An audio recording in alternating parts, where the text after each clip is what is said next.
শ্রী শ্রী প্রেম ভক্তি চন্দ্রিকা। চক্ষুদান দিল যেই, জন্মে জন্মে প্রভু সেই, দিব্য জ্ঞান হৃদে প্রকাশিত, প্রেম ভক্তি যাহা হইতে অবিদ্যা বিনাশ যাতে, বেদে গায় যাহার চরিত। কলিযুগ পাবন অবতার পরম করুণাময় শ্রী শ্রী গৌরাঙ্গ সুন্দরের পরম অন্তরঙ্গ প্রিয় পার্ষদ শ্রী শ্রী নিত্যানন্দ প্রভুর দ্বিতীয় প্রকাশ সাক্ষাৎ প্রেম ঘনমূর্তি পূজ্যপাদ শ্রীল নরোত্তম ঠাকুর মহাশয়, তাহার শ্রী শ্রী প্রেম ভক্তি চন্দ্রিকা নামক শ্রী গ্রন্থে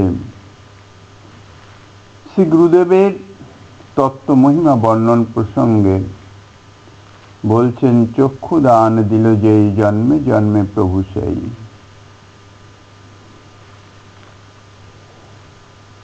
শ্রীকৃষ্ণের নিত্যদাস জীব, জীবের স্বরূপ হয় নিত্য কৃষ্ণ দাস। সে অন্য কারো দাস নয়, শ্রীকৃষ্ণের দাস।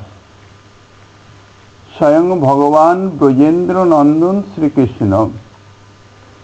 শ্রীমদ্ ভাগবতে ব্যাসদেব বলছেন, এতে চংস কলাপুংস কৃষ্ণস্তু ভগবান স্বয়ং। সেই স্বয়ং ভগবান শ্রীকৃষ্ণের সে দাস, যেমন তেমন দাস নয়, বলছে নিত্য দাস। অনাদিকাল থেকে সে দাস আছে, অনন্তকাল পর্যন্ত থাকবে। তাহার সেই দাসত্ব কখনোই দূরীভূত হবে না।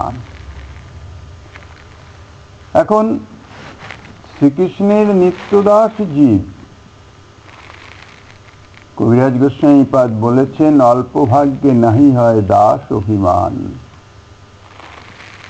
আমি যে শ্রীকৃষ্ণের দাস, এই অভিমান, এটি আশা অর্থাৎ অনুভূত হওয়া।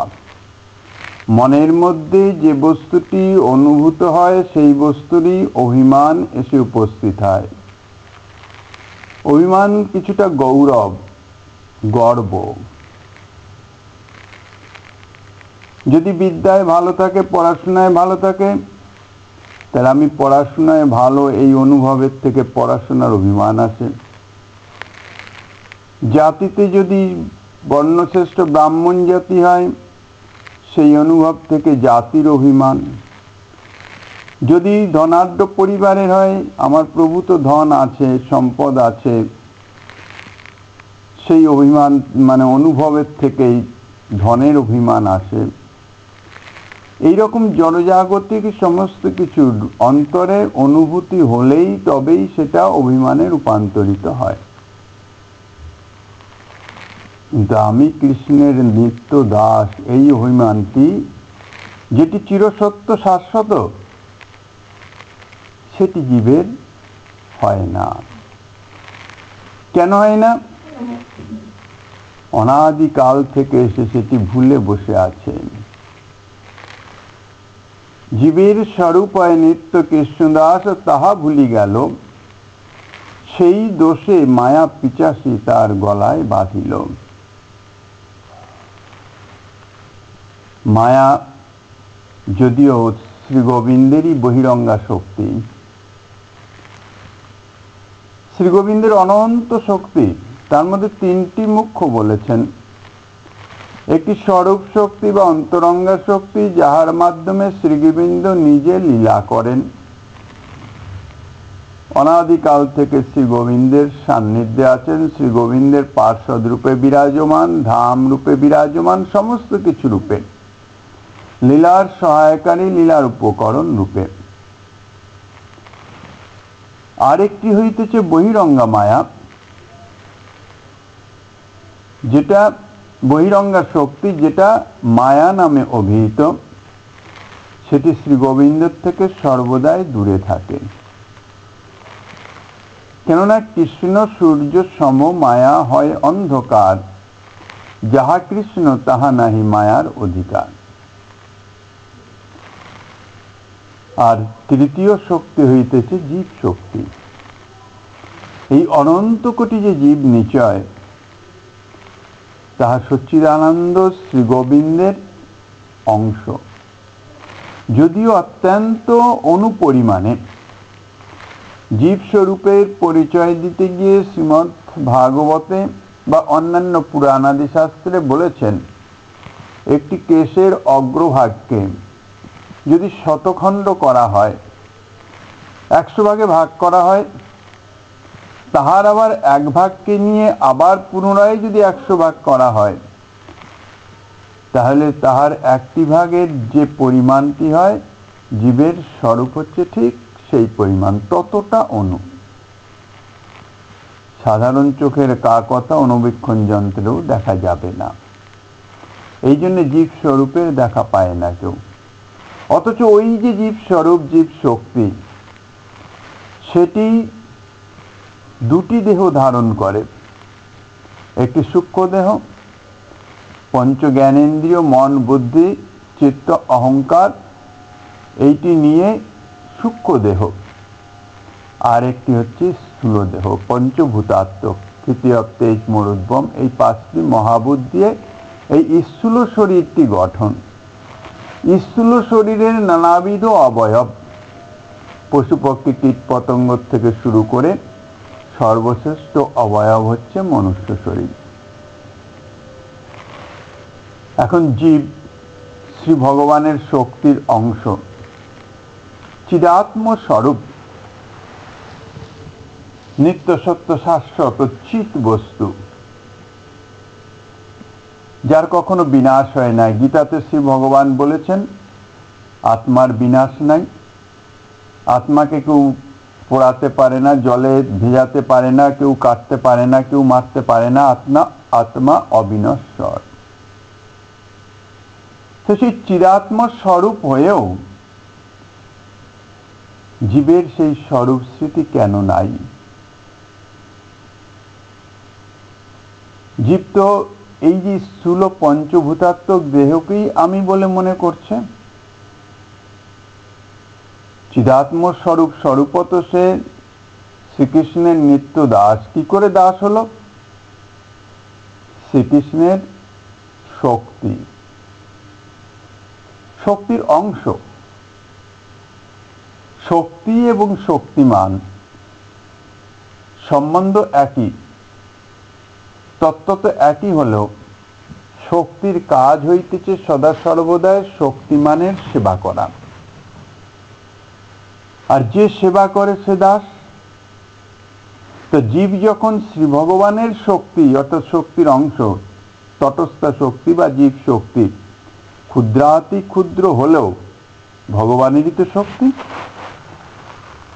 তো শক্তির কাজ হচ্ছে শক্তিমান অর্থাৎ শ্রী ভগবানের সেবা। আমাদের জাগতিক দৃষ্টান্ত আমরা দেখতে পাই, আমাদের নিজেদেরই কতগুলো শক্তি আছে। যেমন দৃষ্টি শক্তি, শ্রবণ শক্তি, বাক শক্তি, গমন শক্তি। চক্ষুর দ্বারা আমরা দর্শন করি, দেখতে পাই, কানের দ্বারা শুনতে পাই, কানে শ্রবণ শক্তি আছে, চক্ষুতে দৃষ্টি শক্তি আছে, জিহ্বাতে বাক শক্তি আছে। তো এই যে সমস্ত শক্তিগুলি, যার জিহ্বাতে বাক শক্তি নেই সে বোবা, কথা বলতে পারে না। যার চক্ষুতে দৃষ্টি শক্তি নাই সে অন্ধ, দেখতে পায় না। যার শ্রবণে কর্ণের শ্রবণ শক্তি নাই সে শুনতে পায় না। তাহলে শক্তি আছে বলেই আমরা দেখি, শুনি বা কথা বলি। তো এই যে শক্তিগুলি, এগুলি তো আমার শক্তি, আমারই সেবা করিতেছে। আমার দৃষ্টিশক্তি আমাকেই সেবা করিতেছে, অর্থাৎ আমাকেই দেখাইতেছে, অন্য কাউকে তো দেখাবে না। আমার শ্রবণ শক্তি আমাকেই শোনাবে, অন্য কাউকে শোনাবে না। আমার বাক শক্তির দ্বারা আমি কথা বলতে পারবো, আমার বাক শক্তিতে অন্য কেউ তো কথা বলতে পারবে না। তাহলে এই যে আমার শক্তিগুলি, যদিও এগুলি জাগতিক শক্তি, স্থূল দেহ প্রাকৃত দেহ, তাই এই শক্তিগুলো প্রাকৃত, কিন্তু হলেও শক্তিগুলি আমার শক্তি, আমারই কাজ করিতেছে, সেবা করিতেছে। শুধু তাই নয়, এই যে সেবাটি করিতেছে এটাও আবার অনুকূলাত্মক, যাহাতে আমি সন্তুষ্ট হই, তদ্জাতীয় সেবা করেন। যে জিনিস আমি দেখতে চাই না, দেখে আমার ঘৃণার উদ্বেগ হবে, চক্ষু সেদিকে যাবেই না, দৃষ্টিশক্তি সেটা দেখাবে না, ফিরিয়ে নেবে। যে কথা শুনতে চাই না সে কথা কর্ণদ্বার দিয়ে প্রবেশ করবে না, শ্রবণ শক্তি শোনাবে না। তাইলে শক্তি শক্তিমানের প্রীতিময়ী সেবা করে, এই জন্যে দাস। তো স্বরূপত আমরা যখন শ্রী ভগবানের শক্তি, তাইলে শ্রী ভগবানের আমরা দাস। আর শ্রী ভগবান যখন অনাদি সত্য, চিরশাশ্বত, তার শক্তিও অনাদি সত্য, চিরশাশ্বত, অবিনশ্বর। তাইলে এই যে দাসত্বের সম্পর্ক, তাহাও চিরসত্য, নিত্য, শাশ্বত, অবিনশ্বর, এর নাশ নাই। এই জন্যেই বলেছে জীবের স্বরূপ হয় নিত্য কৃষ্ণ দাস। কিন্তু অনাদিকাল থেকে জীবের স্বরূপটি বিস্মৃত হয়ে গেছে। এখন প্রশ্ন যদি হয় যে কেন বিস্মৃত হলো, তার কোনো উত্তর নাই। কেন উত্তর নাই? অনাদিকাল থেকে যে জিনিসটা হয়ে আসছে, যার আদি নাই, সূচনা নাই, তো সূচনা যদি না থাকে তাহলে তো কারণ নির্দেশ করা যাবে না যে কি কারণে জীব তার স্বরূপ স্মৃতি বিস্মৃতি হয়েছে। এই জন্য শাস্ত্রে এটা অনাদিকাল বলে দিয়েছে, তার মানে অনাদিকাল থেকেই আছে। এই স্বরূপ বিস্মৃতির কোনো আদি নাই, এই জন্য তার কোনো কারণ নাই। কিন্তু কার্যটি আমরা দেখতে পাচ্ছি। নিজেদের স্বরূপ সম্বন্ধে আমাদের কোনো জ্ঞান নাই, কোনো অনুভব নাই। আমরা যদি চিন্তা করি, দেহাতিরিক্ত অন্য কিছু আমার সম্বন্ধে আমি অনুভবে আনতে পারি না। তাহলে দেহটি কেন পেলাম? দেহটি কিন্তু মায়ার দেওয়া। শ্রীগোবিন্দের এই যে বহিরঙ্গা মায়া, শ্রীগোবিন্দ যখন দেখছেন অনাদিকাল থেকেই স্বরূপ বিস্মৃত, অর্থাৎ কৃষ্ণকে ভুলে নিজের সুখভোগের আকাঙ্ক্ষায় মত্ত, এই আমিত্ব বুদ্ধি নিয়ে নিজে ভোগ করব এই ইচ্ছা নিয়ে মত্ত হওয়ার জন্যেই ভগবান কি করলেন? তাকে শোধরাবার জন্যে বহিরঙ্গা শক্তি মায়ার কাছে সমর্পণ করে দিলেন। কেউ যদি দোষ করে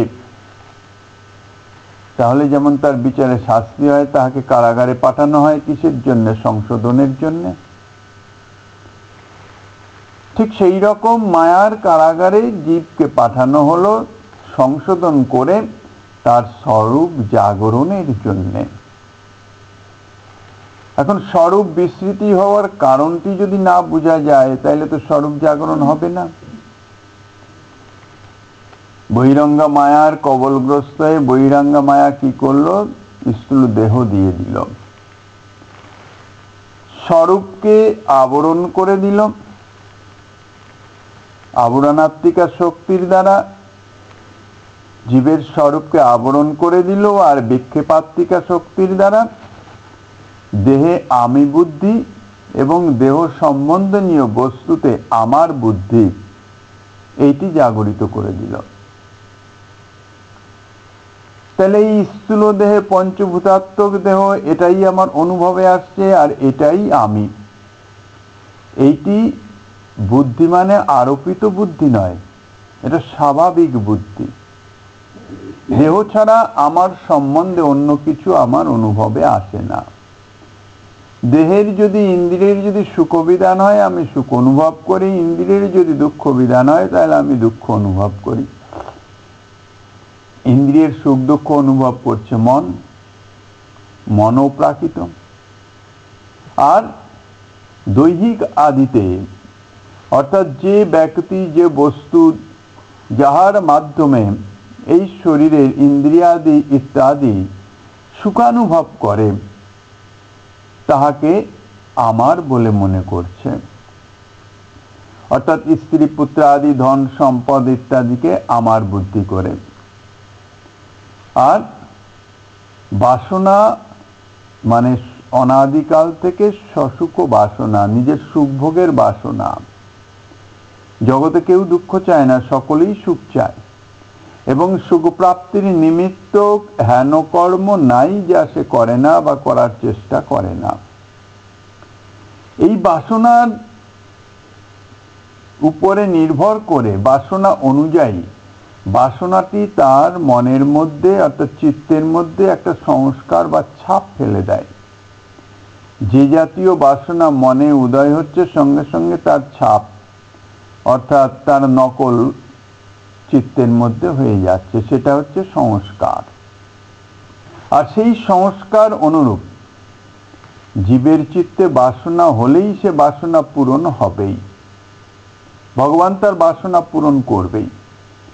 এখন অনাদিকাল থেকে বাসনা হচ্ছে, সঙ্গে সঙ্গে তো পূরণ হয় না, তার ছাপ হয়ে যায়, অর্থাৎ নকল তৈরি হয়ে যাচ্ছে, যেটাকে ব্লুপ্রিন্ট বলেন, যাকে বলা হচ্ছে সংস্কার। সেই সংস্কার অনুরূপ সেই বাসনা পূরণের জন্যে, যেটাকে বলা হয় কর্মফল ভোগের জন্যে, নানা দেহ ধারণ করে জন্ম মৃত্যু জরা ব্যাধি প্রভৃতির দুঃসহ সংসার দুঃখ সে ভোগ করে বেড়াচ্ছে। কিন্তু সে যে দুঃখ ভোগ করছে এটা তার অনুভবে আসছে না, কেননা কেউ তো দুঃখ চায় না। আমি নানান রকম দেহ ধারণ করে এই সংসারে শুধু দুঃখই ভোগ করিতেছি, এটি যদি অনুভবে আসে তাইলে তো সে সংসারে আসক্ত হবে না। সে অনুভব তাতে হয় না কেন? মায়ার মুগ্ধতা। দেহে আমি বুদ্ধি, দৈহিকাদিতে আমার বুদ্ধি, সেটি এমনভাবে প্রগাঢ়ভাবে হয়ে গেছে যে এর কোনো ব্যতিক্রম আর হয় না। সংসারে যত দুঃখই ভোগ করুক না কেন, আমার সংসার, এই বোধবৃত্তি তাকে সংসার থেকে মুক্ত করতে পারে না। এটারই নাম হচ্ছে অজ্ঞান, এটাই হচ্ছে অবিদ্যা। মায়া তাকে স্থূল দেহ দিয়ে এই যে সে সুখের নিমিত্ত কাজ করিতেছে, চাইতেছে সুখ কিন্তু পাইতেছে দুঃখ। যে কোনো জড়জাগতিক যে কোনো বিষয়ে, যে কোনো বস্তু, যে কোনো ব্যক্তি, যার মাধ্যমেই হোক, জীব কিন্তু যথার্থ সুখ অনুভব করে না।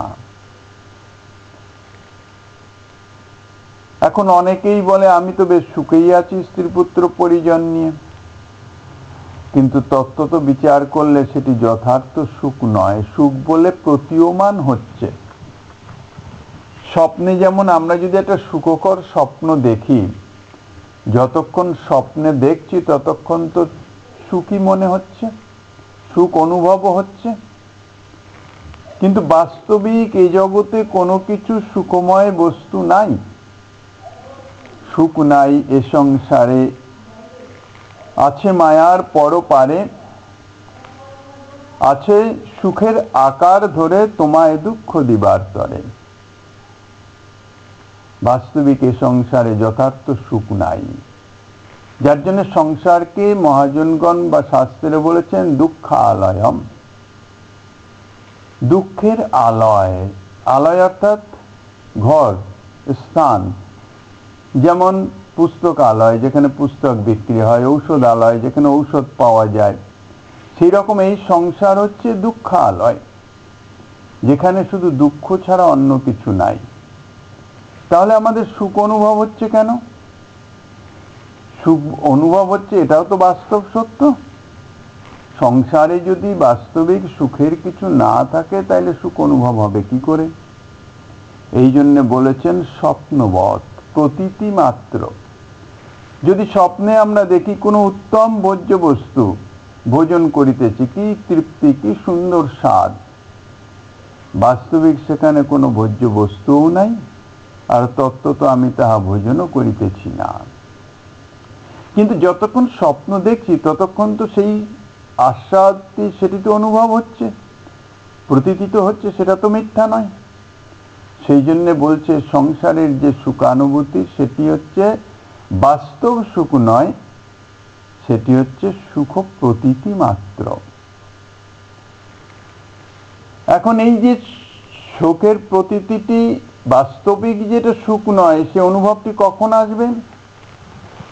কোনো সুখকর স্বপ্ন দেখতে থাকলে সুখের অনুভব হচ্ছে ঠিকই, স্বপ্ন যদি ভেঙে যায়, নিদ্রা ভেঙে গেলে তখন অনুভবে আসবে, আরে তো আমি স্বপ্ন দেখছিলাম, বাস্তবিক কিছুই নয়।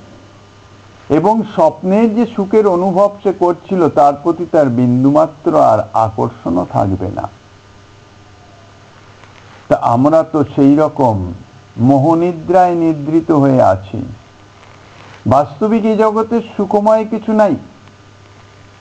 সুখ আছে সচ্চিদ আনন্দময় আনন্দ ঘন শ্রী গোবিন্দের কাছে। কাজী শ্রীগুরু পাদ পদ্ম আশ্রয় পূর্বক শ্রীকৃষ্ণের ভজন করে নিজের সেই যে স্বরূপের যা বিস্মৃত হয়ে গেছে, সেই স্বরূপের স্মৃতি জাগরিত হয়ে স্বরূপ অনুরূপ যদি কর্তব্য বা সেবা প্রাপ্ত হই, তাহলেই এই জন্ম মৃত্যু ইত্যাদির হাত থেকে পরিত্রাণ পেতে পারি। দ্বিতীয় কোনো উপায় নাই। কেননা আমি যেখান থেকে এসেছি সেখানে ফিরে না যাওয়া পর্যন্ত আমাকে ঘুরে বেড়াতেই হবে। আর ঘুরে বেড়ানোর মধ্যে কিছু হয়তো সুখানুভব হয়, কিন্তু কেউই পরবাসে থাকতে চায় না। নিজের গৃহে যদি কষ্ট হয় তাইলেও ঘুরে ফিরে নিজের গৃহে এসে অবস্থান করে শান্তি তৃপ্তি অনুভব করে। তা আমরা স্বরূপত শ্রীকৃষ্ণের নিত্য দাস। কাজে শ্রীকৃষ্ণ পাদপদ্ম সেবাই আমাদের স্বরূপানুবন্ধী কর্তব্য। সেটি যতক্ষণ আমরা প্রাপ্ত না হব ততক্ষণ পর্যন্ত এই জন্ম মৃত্যু। মনুষ্য জন্মটি সর্বোত্তম জন্ম এবং শ্রীকৃষ্ণ ভজনের একমাত্র উপযোগী দেহ। কিন্তু এটি মনে করা নিতান্ত ভুল। এই মনুষ্য দেহ আমি পেয়েছি, আর দেহটি যে নশ্বর সেটার অনুভব তো সবসময়ই আছে।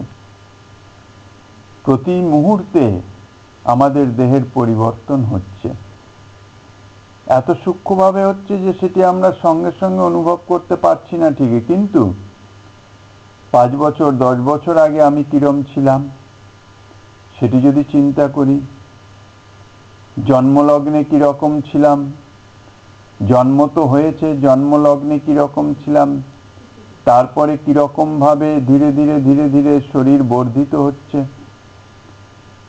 এই যে জন্ম, গর্ভবাস বা জন্মের পরে যে কি নিদারুণ কষ্ট ভোগ, সে সম্বন্ধে আমরা অনুভব করি না, অনুভবের চেষ্টাও করি না।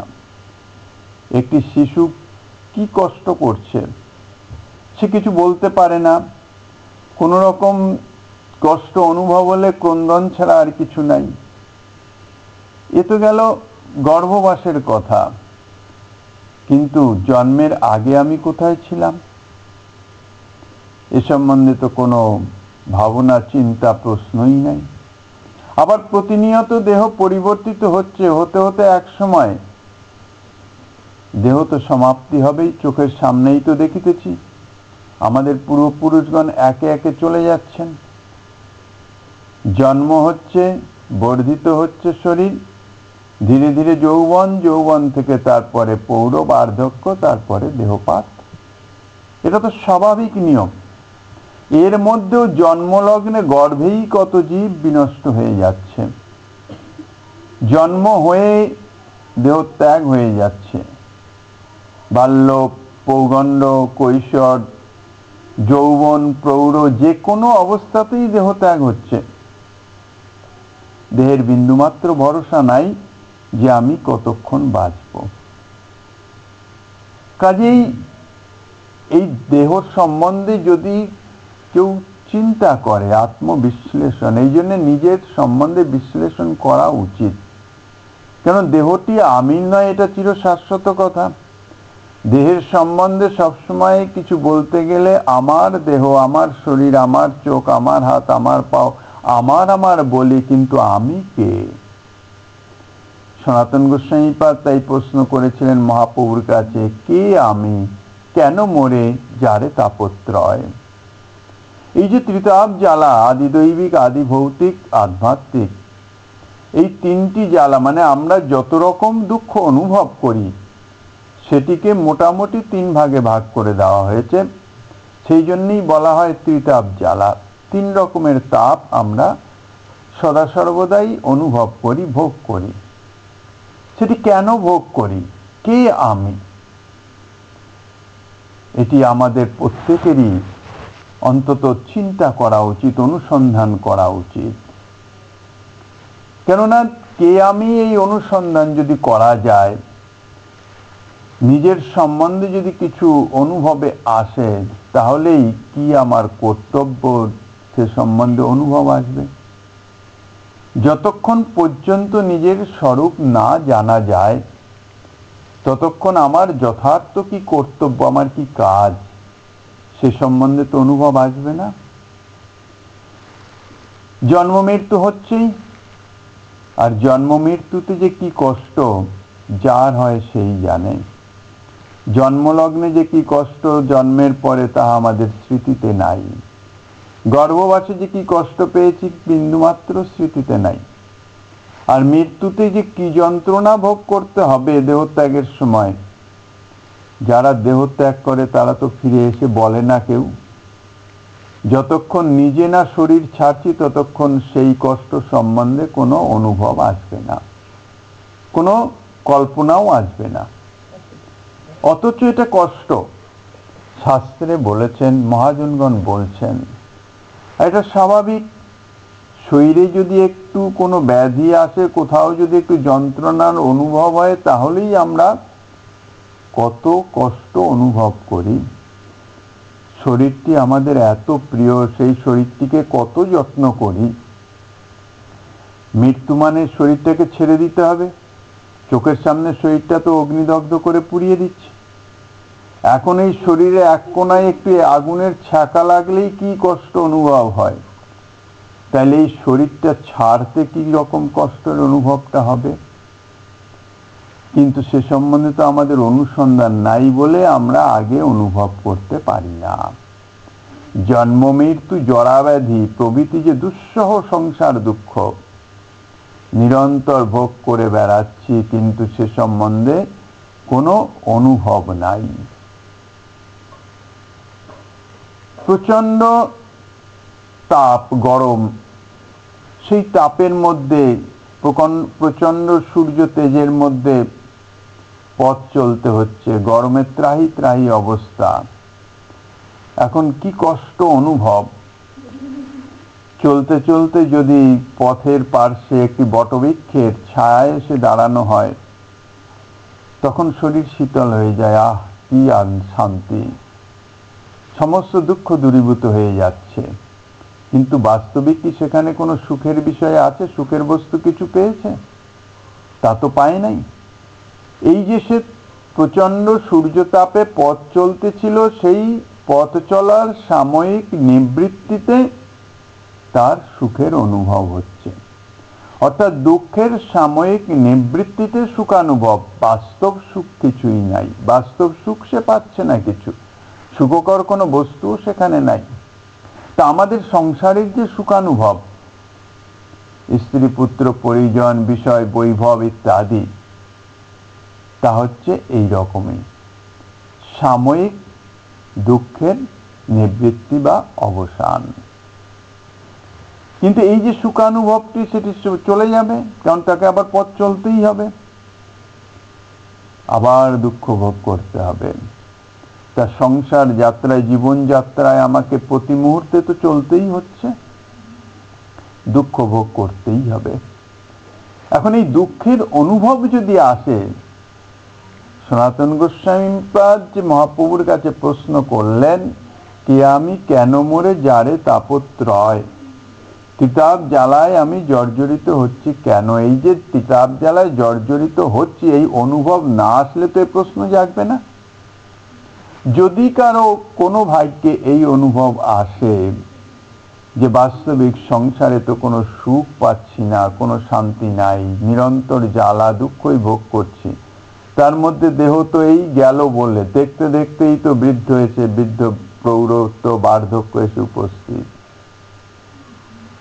তাহলে তার অন্তর অনুসন্ধান আসবে, জিজ্ঞাসা আসবে, তখন খুঁজতে চেষ্টা করবে কার কাছে গেলে এই প্রশ্নের নিরসন হবে।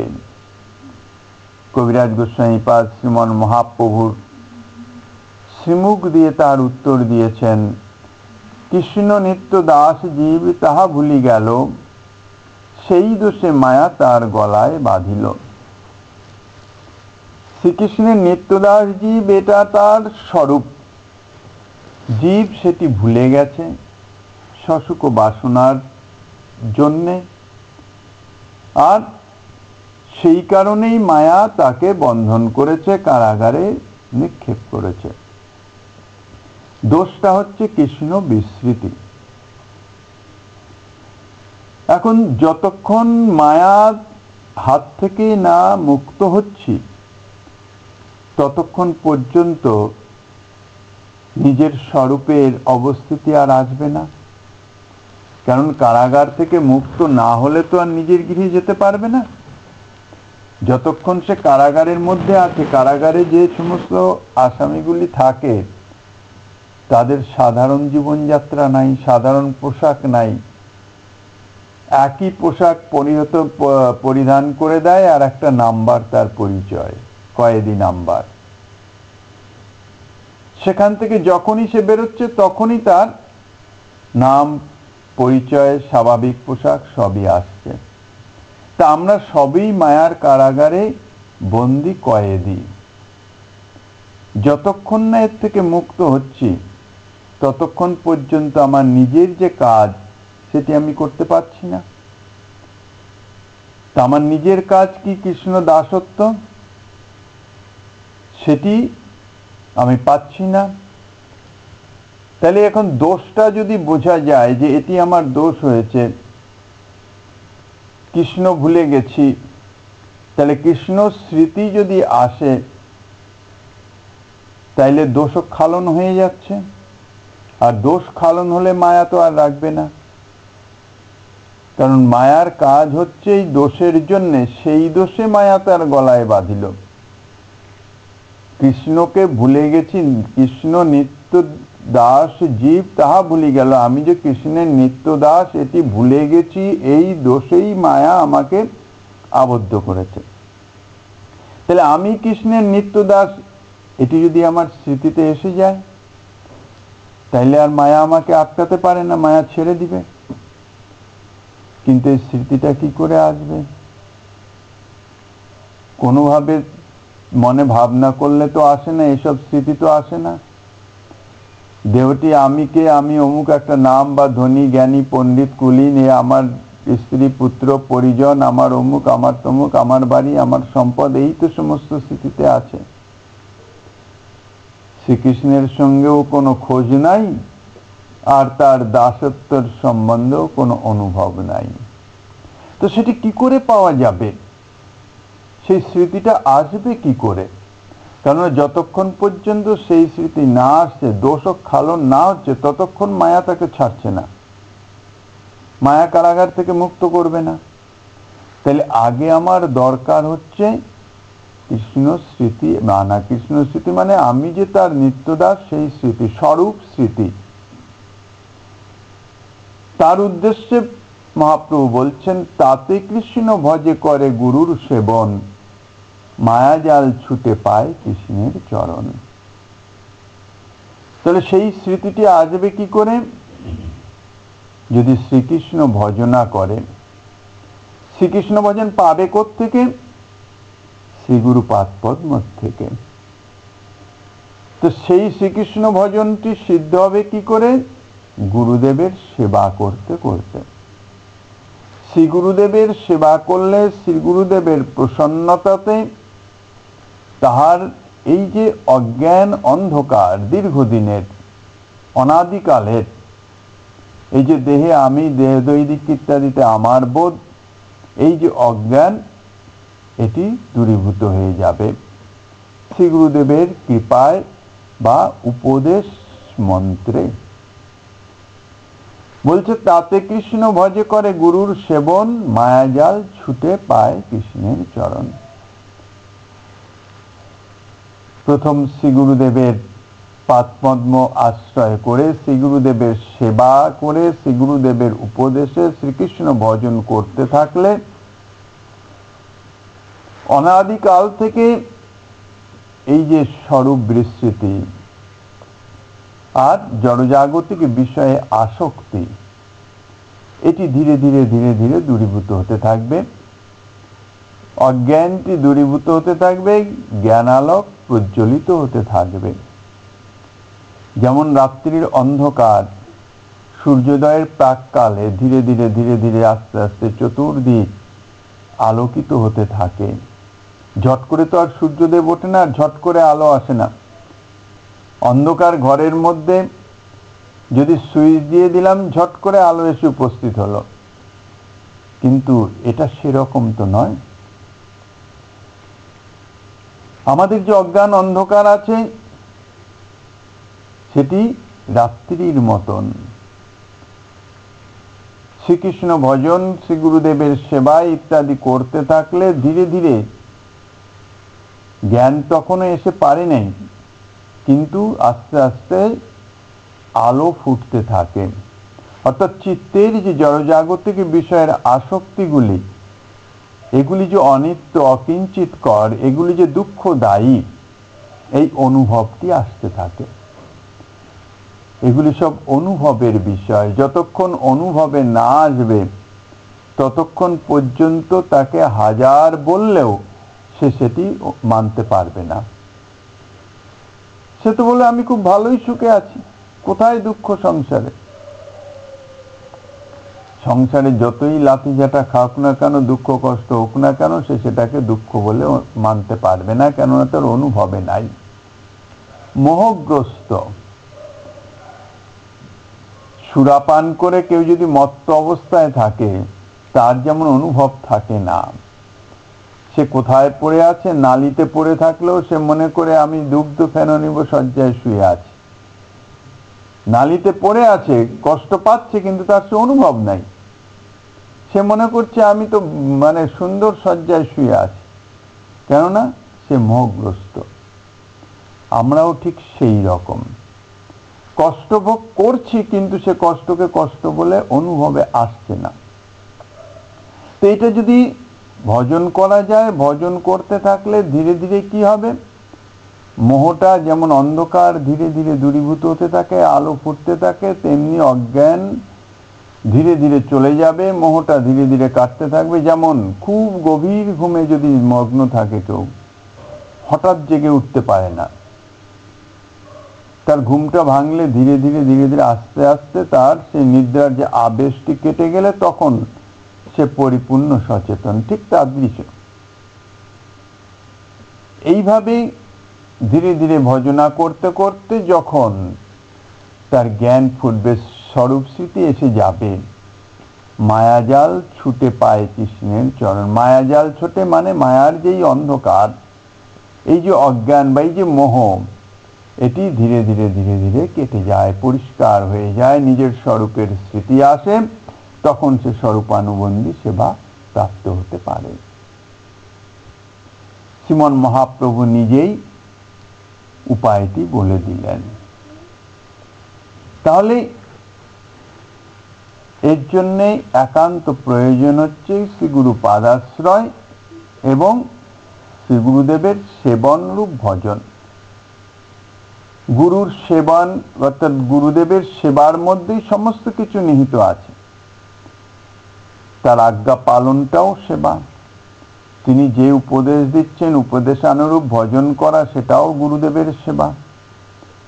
এখন শ্রী গুরুদেব দীক্ষা শিক্ষাদি দানে সংসার সাগর তারণপূর্বক ভগবত তত্ত্ব প্রত্যক্ষ করিবার শক্তি রহিত মায়িক চর্মচক্ষুকে আবৃত করে পরতত্ত্ব অবলোকনের যোগ্য আধ্যাত্মিক চক্ষু উন্মিলিত করে শিষ্যকে ভজনামৃত রসাস্বাদন করি কৃতার্থ করে থাকেন। কুরুক্ষেত্রের যুদ্ধে অর্জুনকে যখন শ্রী গোবিন্দ বিশ্বরূপ দেখাতে চাইলেন, অর্জুনকে বলছেন, অর্জুন তো স্বজনগণ দেখে মোহগ্রস্ত হয়ে গেল,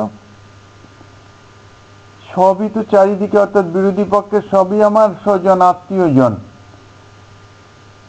পিতামহ ভীষ্ম, যিনি ছোটবেলায় হাত ধরে আমাকে চলা শিখিয়েছেন, গুরুদেব আচার্য দ্রোণ, যার থেকে আমি ধনুর্বিদ্যা অস্ত্রবিদ্যা সমস্ত শিক্ষা প্রাপ্ত হয়েছি, কুলগুরু কৃপাচার্য, এছাড়া আর সমস্ত ভাই দুর্যোধনাদি সবই তো সম্পর্কে ভাই, সমস্তই স্বজন আত্মীয় স্বজন সব, এদের সঙ্গে যুদ্ধ করতে হবে। এদের মোহগ্রস্ত হয়ে গেল, আমি যুদ্ধ করব না। ভগবান যখন বললেন, অনেক উপদেশ দিলেন, তত্ত্বজ্ঞান দিলেন, বললেন যুদ্ধ তুমি করো, এদের সকলকে আমি মেরে রেখেছি, তুমি শুধু নিমিত্ত মাত্র হও, যা করার সব আমি করে রেখেছি, কোনো চিন্তা নাই। কিন্তু বিশ্বাস হবে কি করে? মুখের কথায় কি আর অত বিশ্বাস হয়? তখন নিজের স্বরূপ শ্রী গোবিন্দ দেখালেন, বিশ্বরূপ। কিন্তু দিব্য রূপ তো এই চর্মচক্ষে দেখা যাবে না। তাই ভগবান বললেন, আমি তোমাকে দিব্য দৃষ্টি দিচ্ছি, যাতে আমার এই দিব্য রূপটি তুমি দর্শন করতে পারবে। দুই দিকে 18 অক্ষণী সৈন্য, সমস্ত রথী অতিরথী মহারথী সমস্ত বীরগণ, তারা কেউই কিন্তু বিশ্বরূপ দর্শন করেন নাই। যাকে দৃষ্টি দিয়েছেন সেই শুধু দর্শন করেছেন। তা আমাদেরও সেই রকম মায়ামুগ্ধ চক্ষু, এই চক্ষুতে তো ভগবত দর্শন অর্থাৎ অনুভব তো হবে না। তাহলে মায়িক চর্মচক্ষুকে আবরিত করে রেখেছেন, আধ্যাত্মিক চক্ষু তো চাই, তা নইলে তো সেই ভগবান অর্থাৎ পরতত্ত্ব দর্শন তো হবে না, অনুভব আসবে না। দর্শন ইন্দ্রিয় অর্থাৎ চক্ষু তো দর্শন ঠিক করে না, চক্ষু ইন্দ্রিয়ের মাধ্যম দিয়ে দর্শন করে মন। চোখের সঙ্গে যদি মনের সংযোগ না থাকে, চোখ খোলা থাকলেও সামনে বস্তু থাকলেও সে দেখে না। কর্ণের সঙ্গে মনের সংযোগ না থাকলে যতই কথা হয়ে যাক না কেন, সেদিকে কিছুই শুনতে পায় নাই। তাহলে যে মনেই দেখে মনেই শোনে, তার মানেটা কি হচ্ছে? অনুভব। তা আধ্যাত্মিক চক্ষু অর্থাৎ সেই আধ্যাত্মিক অনুভব, অজ্ঞান দূরীভূত করা, সেটি শ্রী গুরুদেব তিনি কৃপা করে দীক্ষা শিক্ষাদির মাধ্যম দিয়ে সেই শক্তি তিনি সঞ্চারিত করে দেন। কিভাবে? ধীরে ধীরে ভজনামৃত আস্বাদন করে।